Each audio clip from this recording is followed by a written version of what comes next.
Very good afternoon to all of you. At the outset, I would like to thank Professor Vitul Gupta for giving me an opportunity to be a part of this august conference, MAPICON. In fact, we had a conference at Delhi also. It was more of a Indo-international conference.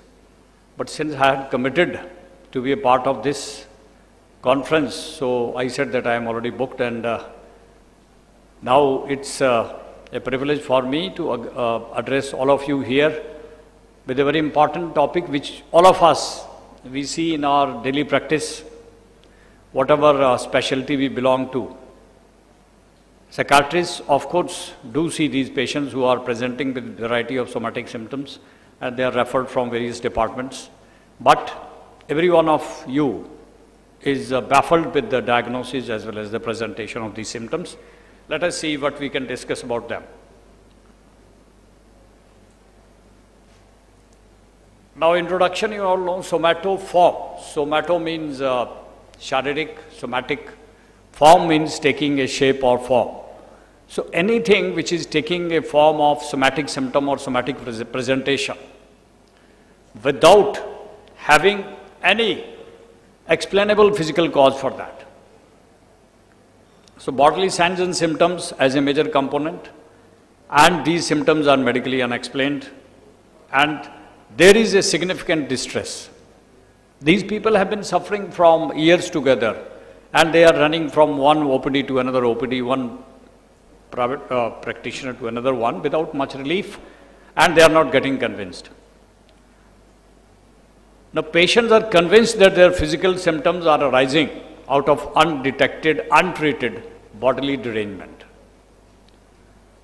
Now, it is very important to know that these complaints are not imaginary. Most of us, they simply say, कुछ नहीं है, ये मकरा है या मकरापन करता है, भेज दो, psychiatry school भेज दो. These are the common words which you usually utter, must not be uttered like that.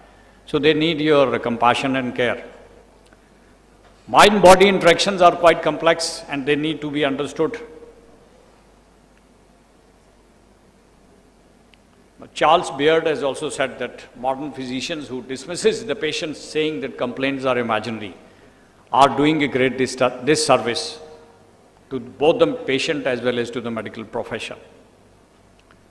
Now, if we just go to the concept and classification of these disorders, if we see Middle Ages, Greek authors, they thought that spiritual disorders of evil and demonic possession. Thereafter in 17th century came the concept, like Sydenham said that hysteria was a great presentation which takes a form of somatic symptoms in various forms. Then in 19th century, Bricket and Renaud and Charcot, they said hysteria is a CNS disease. Hysteria these days is called as a dissociative conversion disorder, and most of us, we say that it's a conversion disorder, a conversion symptom. Breuer and Freud was called as the father of psychoanalysis. They studied together these hysterical patients and said that conversion of emotional distress into physical symptoms leads to the variety of symptoms these patients present with. Steckel said that somatization introduced denotes the expression of emotional distress which comes in the form of physical symptoms. Now, Diagnostic and Statistical Manual, which is one of the classificatory systems for American psychiatrists, so they introduced first time in DSM-3 as somatoform disorder these patients who present with physical symptoms without any physical evidence for the explanation of those symptoms. Then came DSM-4, they called it a medically unexplained symptoms. Then DSM-5, which is the latest one, this replaced the somatoform disorder with somatic symptom disorder and related disorders, which I'll just discuss. DSM-5 criteria for somatic symptom and related disorders, there are ABC criteria, like one or more of somatic symptoms that are distressing or result in significant disruption in patient's life.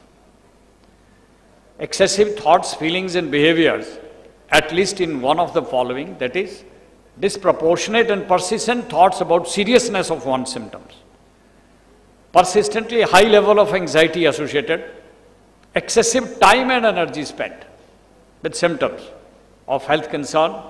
Although any one somatic symptom may not be continuously present, but it has been said that they should be present at least for more than 6 months, then you diagnose them to be the case of somatic symptom disorder or related disorders. So DSM-5 classification enlists somatic symptom disorder, illness, anxiety disorder, which is earlier it used to be caused as a hypochondriasis, conversion disorder, which ICD-10 people say it's a form of hysteria, psychological factors affecting a medical condition, and factitious disorder. There is no disorder, but the individual is producing a disorder or symptom. Then other specific and non-specific somatic symptom disorders. ICD-10 criteria for somatic symptom disorders. They present repeatedly with physical symptoms, persistent requests. Just now, Dr. Vitul was saying that most of the people, they come, मेरे MRI करा दो जी, मेरा CT scan करा दो, कुछ नहीं निकल रहा, मैंने बहुत headache है, मैं दुखी हो गया, हो गई. So, persistent requests for medical investigations, physical disorders are present. They don't explain the nature and extent of symptoms of distress and preoccupation of the patient. And I may tell you that these are the patients who are subjected to unnecessary investigations by most of the people who are doing private practice or otherwise, even in government settings also. Possibility of psychological causation is usually resisted by the patient, and even if onset and continuation is associated with stresses. आप बोलेंगे it started with stress, you had a demise of your spouse or somebody, they say no, इधर कुछ लेना देना नहीं जी, ये तो वक्री गल है. Then they often disagree for attention seeking. You tell that it's a attention seeking disorder, आप थोड़ा इनको वक्त दीजिए, keep them separate or try to divert their mind. But they also don't agree with that, and rather it is taken as a stigma. So again, somatization disorder, hypochondriacal disorder, undifferentiated somatoform disorder, somatic autonomic dysfunction, persistent somatoform pain disorder, other and unspecified. Now this is the commonest kind of a presentation with various systemic symptoms. Gastrointestinal symptoms which we present, these patients present in medical with physicians, pain, belching, बहुत gas बंदी है, डकार बहुत आंदे हैं, regurgitation, vomiting, nausea without any physical explanation. Abdominal sensations like itching, burning in the epigastric region, numbness, soreness. एक गोला बंदा जी इत्थे इधर ते उठ के दिमाग पासे चल रहा है. So this is the common presentation. Sexual and menstrual complaints, neurological complaints like loss of coordination in limbs and weakness. This is commonly, these somatization is commonly seen in women. Depression and anxiety is frequently associated. Course is fluctuating and chronic. And dependence and abuse of medication is quite common because these complaints are not remitting and different physicians are writing different medications thinking that the problem would be looked after. Now, presence of all three is require at least 2 years of multiple physical complaints affecting many systems, organ systems with no medical explanation. Persistent refusal to accept that there is no advice, medical advice or reassurance, it is not taken by the patient. Impairment in social and family function. Hypochondriasis, equally seen in men and women, it's a normal commonplace sensation, is misinterpreted. Some normal sensation is in your body, it is misinterpreted and considered to be a very serious disease. But there should not be any fixed delusion. It is just an idea that I have probably got some illness which is quite serious. So again, depression, anxiety quite common and fluctuating and chronic course. Persistent belief, these features are required, that having or the idea that one has a very serious disease and persistent refusal to accept the advice and reassurance after investigation that nothing is there to explain this. If you compare hypochondriasis with somatization, so fear of having disease is hypochondriasis, and there is a concern with many symptoms is somatization. Hypochondriasis have fewer symptoms, somatization has many symptoms. Specific age of onset in somatization is less than 30. It goes on for many years, and there is no specific age for hypochondriasis. It is equally seen in men and women, whereas somatization is seen more in women.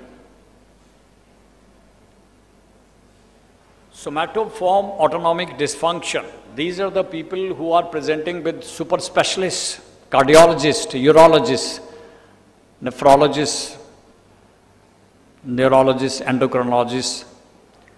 So, disorder or system and organ under autonomic innervation.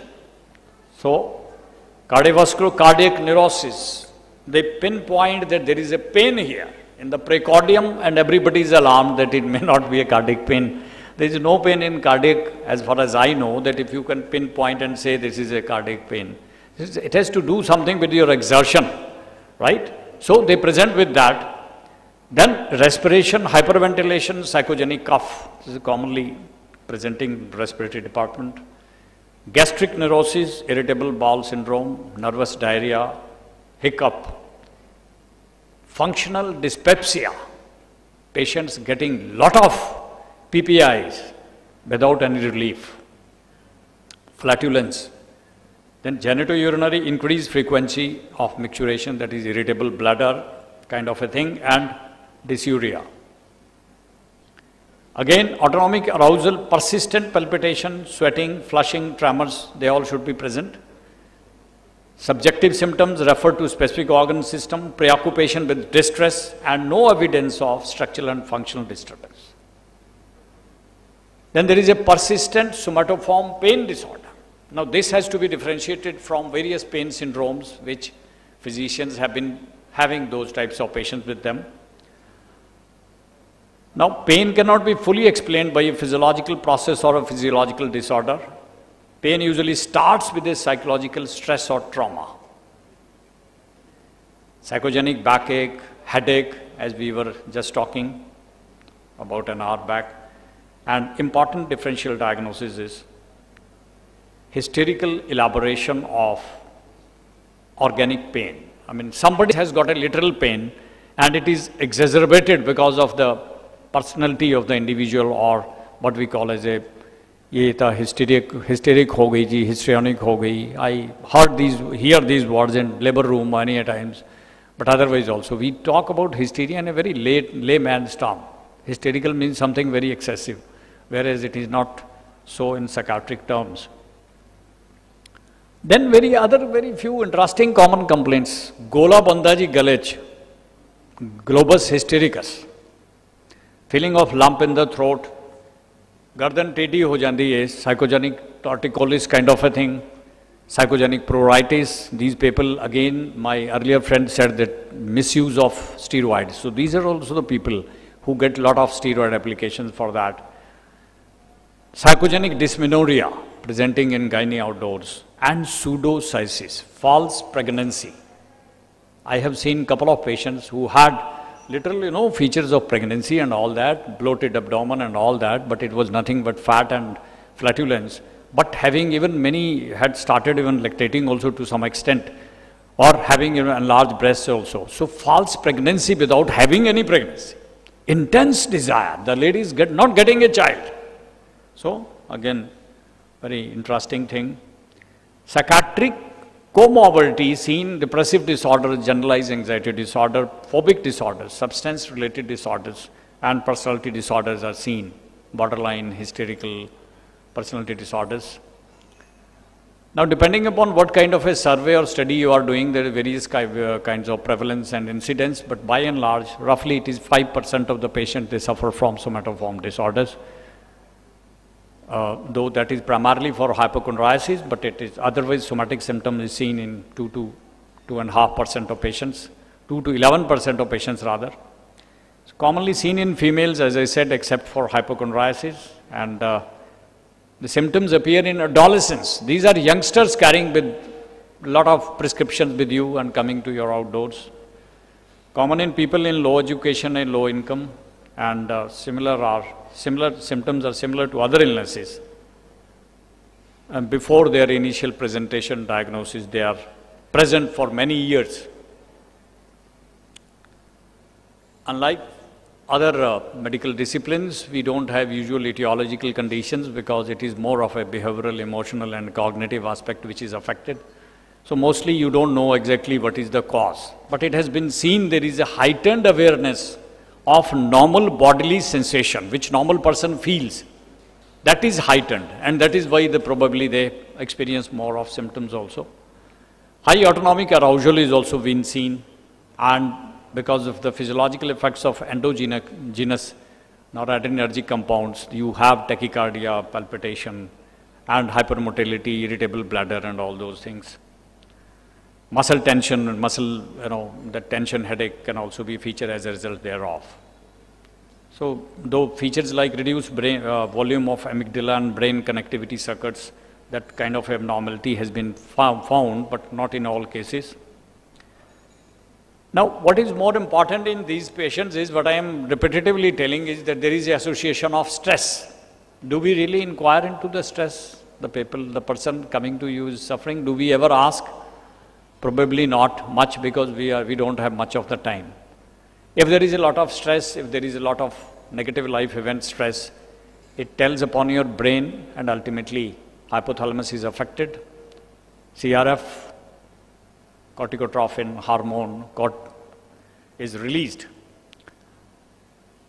Then ultimately ACTH is released from pituitary and then adrenal cortex and medulla, and steroids, glucocorticoids, and the cascade of that, all kind of a hypertension, increased tendency to get diabetes, glucose intolerance, insulin resistance, and various fat collections and other things, and mood disorders, depression, all those things they start. HPA axis, hypothalamic pituitary adrenal axis, is worst affected. Hypothalamic pituitary gonadotropic axis is also affected. That is why psychosexual dysfunction is seen. Now, in these people, another common thing has been seen is a sexual abuse during the childhood. We take history. I know many people, many children also, many women also, they tell in confidence that there has been this kind of a thing. So somehow there is that shattering of their individuality and that integrity, and probably it manifests in the form of somatic symptoms in a way to seek attention later on and get assurance that they will not be battered again. Freud psychodynamically said that stress is converted into physical symptoms. Now, the common type of somatization seen in primary healthcare settings is acute somatization, temporary production of physical symptoms, relapsing or repetitive episodes of physical symptoms, and chronic somatization, that is a nearly continuous kind of a presentation. So, this could be the 3 different presentations. You could have predisposing, precipitating and perpetuating factors depending upon the stressors.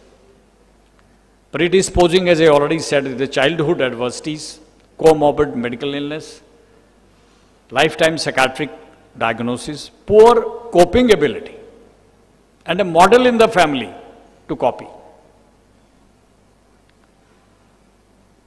Precipitating social and occupational stress, perpetuating chronic stresses, and many people have disability payments and many other financial gains also, so they also develop these symptoms.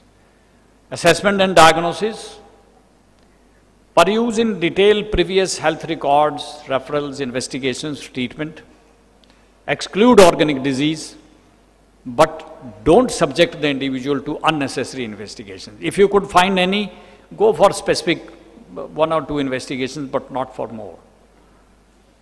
Psychosocial stresses need to be identified. Drug misuse should be prevented, and only relevant investigations. Don't say that these investigations have been done, I am left with this, so I have to undergo. MRI is left, chalo MRI karwa lenge. So you should have some vision, some understanding that is there a need for that or not. Identify psychiatric disorders and risk of suicide. you may not be knowing, many of these people ultimately commit suicide also, thinking that probably there is no relief for their symptoms and they are not getting any relief. So getting frustrated, they may commit suicide. As I already said that many people say that it's a more of a malingering, or it's a more of a banda makra hai, something like that. So malingering. So malingering, there is a conscious gain. The individual wants some disability benefit, some kind of a monetary benefit, some kind of a relief from the court of law. Right? So these are the individuals which need to be looked into, and you have to differentiate whether it's a real malingerer or it's just a somatoform disorder. Now for physicians, this slide is more of interest, that you have many medical conditions which can mimic or overlap with somatic symptom disorder or somatoform disorders. They say that if you have a repressed anger, it leads to tension, headache, migraines, chronic back pain, fibromyalgia type of a condition. And if you are too angry a person, you are more prone to develop hypertension and heart disease. Anxiety, irritable bowel syndrome, and mitral valve prolapse and heart palpitations, they are associated with anxiety disorders. MVP otherwise is common with panic disorder patients. The people who have got a resentment, contempt, vindictive kind of a people, so they present with autonomic disorders, then rheumatic or those SLE kind of conditions. It has been seen that probably they may be a manifestation of disorder. You know that it's a more of an autonomic dysfunction which is seen in these disorders. Now Munchausen was a person who was presenting with fantasies and many kind of stories, So from his name, this word has come, Munchausen syndrome. This is basically a factitious disorder. There is no disorder, the individual is proceeding with symptom or something like that, and he puts you in trouble. What is the disease? I had seen once a patient, he was a kind of serving in a restaurant, he was a waiter, his wife was brought to our medical wards. I was called as a psychiatrist to see that patient. So she was putting her lipstick into her stools and all that, and somebody was saying there is a bleeding PR or something like that. They will say, sir, she said there is a bleeding PR, blood in stools. But ultimately diagnosed a case of factitious disorder. There are many other people also, but time is not much, so I could have given you examples of that. So these people, they do a hospital shopping. They are called as a hospital Romeos. Seen frequently, oh, this is the patient I saw in PGI, now he is in institute, now he is in Bhatinda also, because he belongs to Bhatinda, or not that with Bhatinda, he belongs to maybe Shimla or somewhere else also. So he's seen at various places thinking that some remedy will come out. So extensive medical records. Once a case was presented in PGI, that LT1, so the patient came with the presentation, so he had a big bag over his, under his right arm and all that. So I said, this is nothing but a hypochondriasis. So we were presenting with those features. So that is how they present. So they could be a Munchausen syndrome. Somatoform disorder, malingering and factitious disorder need to be differentiated. Somatoform disorders have unintentional symptoms. They don't want to seek any attention except for assuming a sickness role. Malingering have got a conscious gain, monetary or otherwise. And factitious disorder also don't have no external symptoms, so they only produce a disease because they want to look like a sick man. Overlap of many medical conditions, fibromyalgia, regional pain syndromes, chronic fatigue syndrome, psychiatric disorders with the somatoform disorders, because they have a pain and sensory amplification which is seen in this disorder, which is quite common. So needs to be seen and discussed with colleagues or with your psychiatric friend. Management, which is rather a difficult thing, so easy to talk but difficult to practice. Caring rather than curing should be the aim. So improve daily functioning and in addition to malingering, managing symptoms, that should be our focus. 3 approaches, reattribution. We should link the psychological stress with physical symptoms in a very soft and a compassionate manner rather than an accusing or threatening manner. Then psychodynamic approach, that close and trusting relationship. This is the boon and basis of all psychiatric treatments in non-psychiatric individuals. I have been teaching my students also. If you are a good physician or belonging to any field, most of your patients will get benefited because of your good doctor-patient relationship. And this is the type of patients who get the best out of such physicians. Hostile patients, you may have to be directive.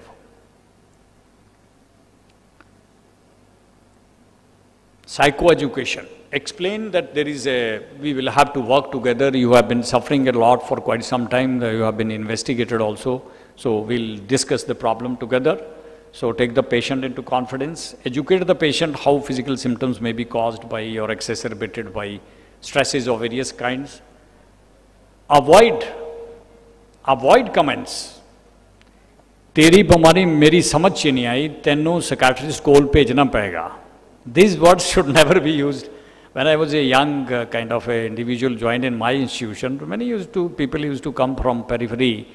कि जी उन्होंने कहा कि तेरे दिमाग में कोई नुक्स है तो आप साइकाट्रिस्ट के पास जाओ.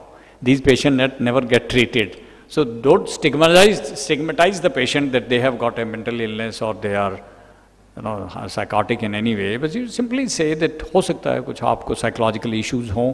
कभी कभी ऐसा होता है कि साइकोलॉजिकल जो प्रॉब्लम्स होती हैं उनकी वजह से शरीर में ऐसे लक्षण होते हैं वो जो दवाइयों से ठीक नहीं होते ज़्यादा या उनके इन्वेस्टिगेशंस के जरिए हम कारण नहीं पता कर पाते. डॉक्टर साहब ज़्यादा अच्छे रहेंगे उस चीज़ को अंडरस्टैंड करने में और आपको समझाने में और उसके बारे में बताने के लिए. So this is I think the proper word which one must speak. Inform that symptoms don't appear to be due to the life threatening. There is nothing like इससे आपका जीवन खतरे में नहीं है. This has to be told because patients are invariably worried about that also. So, but we do need to do something for that. Difficult to treat patients may also be there. Then you call them and 4 to 6 weekly appointments can be given. And what is most important is that physician is also an important person who can treat such patient. Don't think that it's a psychiatrist. The main person, if the individual is having some kind of a physical disorder, so the treating physician, a dermatologist or a physician or a surgeon or a gynae person, these are the people who can really look after these patients because you have developed a faith. The patient has developed a faith in you. Reassurance by the doctor doesn't work usually. A patient feels the doctor can't find the cause, that is why he is just giving me reassurance. So this should be given a very simple and a proper word, Family counseling is very important to discuss the diagnosis, to tell them that you should tell the patient, तुसी अपनी problem मेरे नाल नहीं discuss करो, doctor नाल गल करो. They start telling so many stories, family members, ये इधर हो सकता, ये हो सकता, वो हो सकता. That is not the, so you should discourage. We tell the family member, discourage him or her to discuss his complaints with you. Ask that, okay, there is some time with doctor or some phone calls, you can talk to him. Spend time and encourage the patient for positive things and don't discuss those symptoms. Provide distraction activities. Now, general life management skills which all of us must know, I also include myself in this, so that is why I always tell all my physician friends and other people also.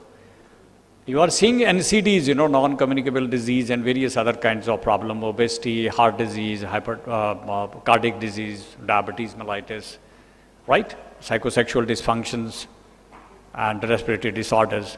So what we need to do is these things must be adopted in our daily routine. Balanced diet, no match to this except for various kind of dietary supplements which most of us are taking these days. Adequate sleep is very important to recuperate or to re-nourish yourself. Relaxation, pranayam, yoga, meditation, art of living, whatever you like, whatever suits you, must do. Drug treatment, if there is associated depression, anxiety, substance abuse, only then. So, for a specific period, even if you used it for a longer period, mind it, use minimum possible dose of a drug which is non-addictive. Antidepressants like duloxetine, amitriptyline, and SSRIs. I prefer basically duloxetine and amitriptyline, and sertraline is a very commonly used drug. So SSRI. These are the drugs very effective, but try to find the dose. Which dose is very. So it's a mild to moderate dose, which is quite effective, unless individual is having a moderate to severe psychiatric disorder. Anti-anxiety drugs should be used to the minimum because of dependence potential. Pregabalin is a good drug. Levosulpiride is a very good drug. Gastroenterologists, they use this drug very often. Occupational and social counseling, problem solving. Break the anxiety cycle with cognitive behavior therapy. If you have a psychologist, clinical psychologist, or refer to a psychiatrist. Beliefs, emotions, and behaviors, they have a common link. So I won't discuss it in much because I'm running short of time also. So in the summary, main feature is repetitive or repeated presentation of physical symptoms. These patients, they present with symptoms have no physical basis, course is chronic and fluctuating. Etiology is multifactorial, and we should minimize drug use. A good doctor-patient relationship is the underlying kind of a thing, which is the most important thing in the management. Appropriate and timely diagnosis and collaborative effort of all disciplines can decrease the suffering quite a lot. Patients who need referral, diagnostic dilemma, aapko pata nahi lag raha what is to be done. Chronic and severe illness, suicidal threats and attempts, comorbid psychiatric problems, and no relief after you have treated patient for quite some time initially. References for your perusal. Thank you very much, all of you.